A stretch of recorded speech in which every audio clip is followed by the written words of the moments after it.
Hello everyone, welcome to study with Tisha. तो आज हम एडीए जो सेमेस्टर 5 में आता है उसका हमने चैप्टर 1 और चैप्टर 2 हमने देख लिया है।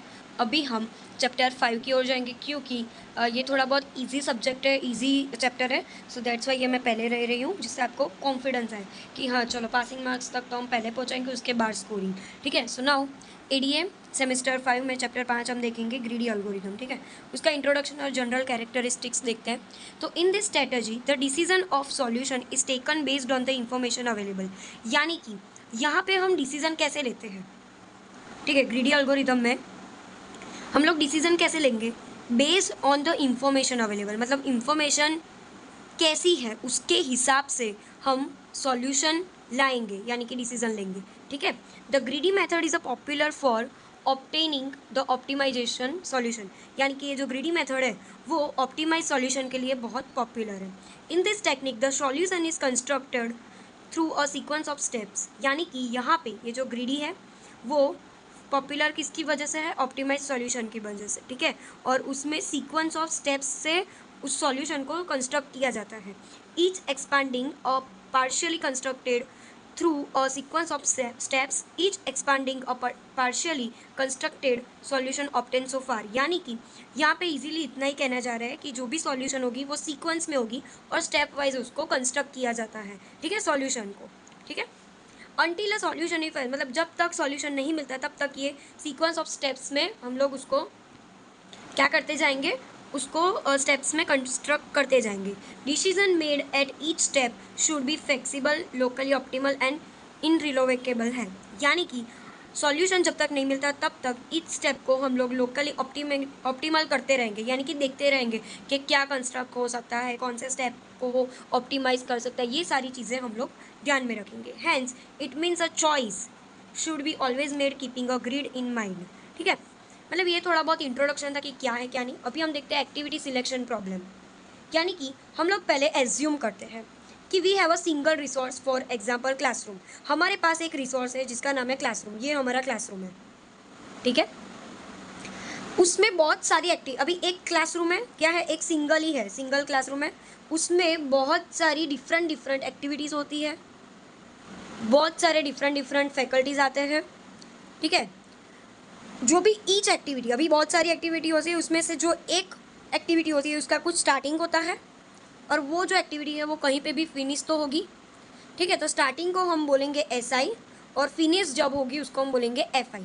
ठीक है, the goal of activity selection problem is to find maximum sized subset out of all activities which are mutually compatible, maximum number of lectures that can be schedule in the classroom, यानी कि ये starting और finish जो हमने एक activity के लिए रखा है, ठीक है, एक लेक्चर की, ऐसे बहुत सारी एक्टिविटीज़ होगी। तो उन बहुत सारी एक्टिविटीज़ में हम एक ऐसा एक्टिविटी फाइंड करेंगे जो मैक्सिमम साइज हो। कितना हो, मैक्सिमम साइज हो। ठीक है, मैक्सिमम साइज हो जिसको हम गोल रखेंगे, हमारी एक्टिविटी का मैक्सिमम जो होगा वही हमारा आंसर होगा। ठीक है, तो ये एक्टिविटी बहुत सारी हो तो उसमें हम सिलेक्शन कैसे करेंगे उसका ये थोड़ा बहुत डिस्क्रिप्शन था। अभी हम एल्गोरिथम देखते हैं। ठीक है, short the activities first based on the finishing time in the ascending order, मतलब बहुत सारी एक्टिविटी है, ठीक है, उसको हमें शॉर्ट करना है तो हम क्या करेंगे, उसको असेंडिंग ऑर्डर में रखेंगे।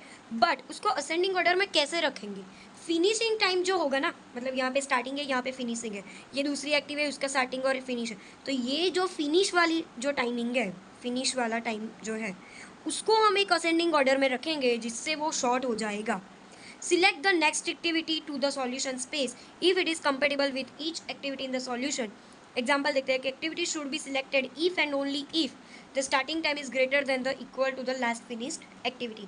यानी कि ये हमने ascending में किया, ठीक है, पर ये जो starting जो है वो finish वाले से बड़ा होना चाहिए। Starting time is greater than the equal of finished activity. ठीक है, तभी हम बोल सकते हैं कि शॉर्ट कर सकते हैं। ठीक है, मतलब टाइमिंग का कुछ आए तो हमें ऐसे सॉल्व करना है। आप इसको देख के घबरा मत जाना कि यार ये सब कुछ क्या है, क्योंकि ये सिर्फ इंट्रोडक्शन है, मेन जो है वो लेक्चर 2 से स्टार्ट होगा, बट ये थोड़ा बहुत इंट्रोडक्शन है। ठीक है, repeat the about step until all activity traverse ना हो जाए। Time complexity will be big O N log N is the array is unsorted else big O N if sorted, यानी ये टाइम कॉम्प्लेक्सिटी है ना वो आपको अच्छे से याद रखनी है कि ग्रीडी एल्गोरिदम में एक्टिविटी सिलेक्शन प्रॉब्लम था तो उसमें टाइम कॉम्प्लेक्सिटी कितनी है, तो बिगो एन लॉग एन, ठीक है। और अनसॉर्टेड हो तो बिगो एन, ठीक है। देखो अभी ये क्या है,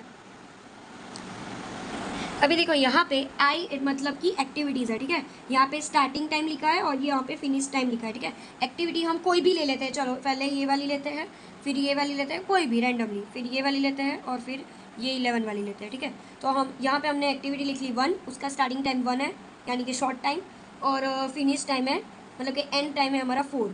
फिर 4 वाली एक्टिविटी लेते हैं, शॉर्ट टाइम हमारा 5 है, 7 हमारा एंड टाइम है, ठीक है। सो ऐसे हमने ये सारी चीज़ें डिवाइड कर ली, ठीक है।